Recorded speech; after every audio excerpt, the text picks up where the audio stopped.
Workplace bullying. Yes, that can become a safety violation in Hawaii, and it may eventually make its way into the mainland and across the And you United mean States. a work comp, like workplace bullying would actually be a work comp injury? Absolutely would be. It says here in the Insurance Journal that bullying, abuse, and verbal harassment in the workplace may cause employees physical and psychological harm.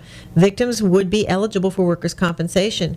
The National Institute for Occupational Safety defines workplace bullying as intimidation, slandering, social isolation, or humiliation by one or more persons against each other. It reminds me of a bad boss that I had years ago who will remain unnamed. We're going to call him Bill. Anyways, Bill was, oh my goodness, he was absolutely one of the worst bosses I've ever worked for. One day he would come in and he was all sunshine and glory and happy, and how you doing? Everybody's great. Oh, you're doing wonderful. So proud of you. And the next day he came in and you had better duck and cover. He was screaming and you could just hear him down the hall as he made his way toward your office, and you're like, oh my goodness, I know it's coming. I just know it's coming. He was terrible. It turned out later on he was on cocaine. Believe it or not, one of those things that you find out after you leave the company because you can't stand it one more moment. But he was a classic example of this. Well, and then I don't know if it should be covered. I'm not sure I really think that's a workplace injury that I really happy that Hawaii is choosing to support in their quarter, that they're talking about making a part of workers' compensation. That's really hard to define.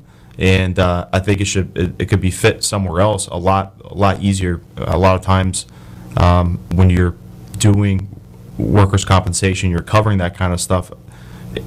If we're already having fraud, if we're already having people that will make a claim at the drop of a hat. If we can't test it, if we can't fight it, and we're talking about psychological, it fits into so many other categories.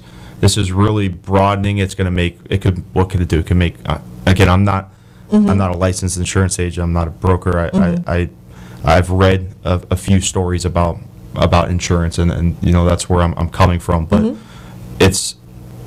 I think it would affect a lot of different people costs. Right. And I definitely want people to be able to, go to court and go to court over somebody that's being abusive or bullying, but I don't think that's something that the state should be fitting into this program. I think it had a lot different beginnings than that. Well, you could be right, but to play devil's advocate, that would be something very similar to what many people said in the 80s about EEOC law and sexual harassment. Sexual harassment was widespread because I worked in the 70s and the 80s. Well, I didn't work in the 70s, but I worked in the 80s and I worked into the 90s.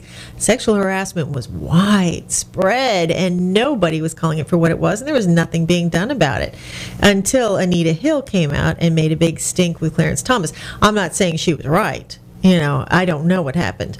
But Anita Hill and the Clarence Thomas debacle really brought it to a forefront, to a point where people suddenly said, you know what, maybe we can define what sexual harassment is and what it isn't. And this might end up being that kind of situation too. Some of it's rather obvious. Some of it you can define, some of it you can't define. And I'll agree with you, it could be slippery. But I think that case law would establish it. Well, not that I think that it's necessarily good or bad, but I do think it's something that probably will be coming. That would be the first state that had really any type of case law against this. Right. So, Hawaii does a lot of new stuff other than other states. And sometimes it's not good, but sometimes it is. It'll be interesting to see what happens with this one.